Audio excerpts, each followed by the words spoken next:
this video, we'll walk through the DSP options that are available in the CDI series amplifiers. We will be using Audio Architect, which can be downloaded from audioarchitect.harmanpro.com. If this is the first time you've launched Audio Architect, then you'll need to install the USB VID drivers for the software to detect your amplifier. See how to do that by clicking on the link below.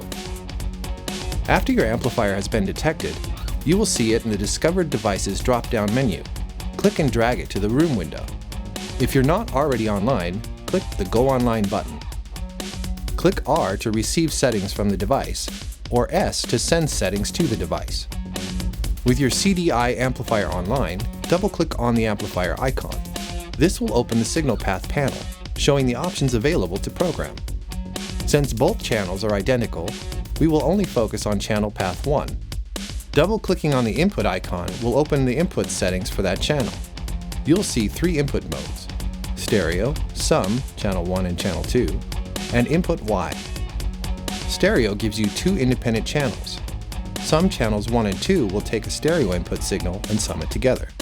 It then places the sum signal on both output channels, giving you a 6 dB boost to your input signal. Input Y takes the signal connected to input 1 and routes it to the second channel of the amp. This Y feature takes place in the DSP, so the channel 1 knob controls both amplifier outputs. Keep in mind that all of these options are also available via the front panel of the amplifier. You also have pink noise available here as well. The next option is output voltage, giving you the option to select 70 volt or 8/4 ohm for each channel. The default is set to 8/4 ohm. This option is also available via the front panel, listing 8/4 ohm as low Z and 70 volt as high Z. The next option is the output mode, which allows you to change the amp to bridge mono if needed. Next, we'll look at the first of the 2 EQ options. This particular option allows changes to the input EQ settings. This is where you'll make EQ changes to the incoming full-range signal, pre-high pass and low pass filter. You can also enable low and high shelf filters here if needed. There are 6 parametric EQ filters available between 20 Hz and 20 kHz. There is a Q setting to vary the range of the frequency point selected.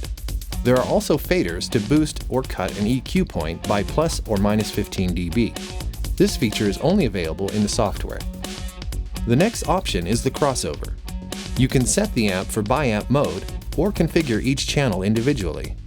The crossover tab will open up first for bi-amp applications. Channel 1 will always control the lows, and Channel 2 will always control the highs. Clicking on the Independent tab will allow you to configure each channel individually. Each channel has high pass and low pass filters with a variety of roll-off options between 20 Hz and 20 kHz. The enable buttons turn them on or off. The bandpass gain fader will allow you to boost or cut by plus or minus 15 dB. You can also invert the polarity of each channel if needed. Anything in blue corresponds to channel 1, and anything in red corresponds to channel 2. Any options in the Independent tab can only be configured with the software. The crossover tab has limited options via the front panel. The next option is the second of the 2 EQ options. The Out EQ is located post high pass and low pass filters. This gives you the ability to EQ within the frequency ranges set up in the crossover section. There are 8 available parametric EQ points, and also a Q option to span a range of frequencies. There's also a fader to boost or cut each EQ point by plus or minus 15 dB. This is only available in the software. The delay settings allow you to set a delay time for each channel independently. This can be set by seconds, feet, or meters. Delay is also available via the front panel, but can only be adjusted in seconds. The last option in the signal path panel is the limiter, which can be set independently on each channel. There are 4 limiting options available. The default option is off. There is also minus 3 dB, minus 6 dB, and minus 12 dB. This feature can also be set via the front panel of the amplifier. To store your settings, click the Store button, name the configuration, and choose a preset location.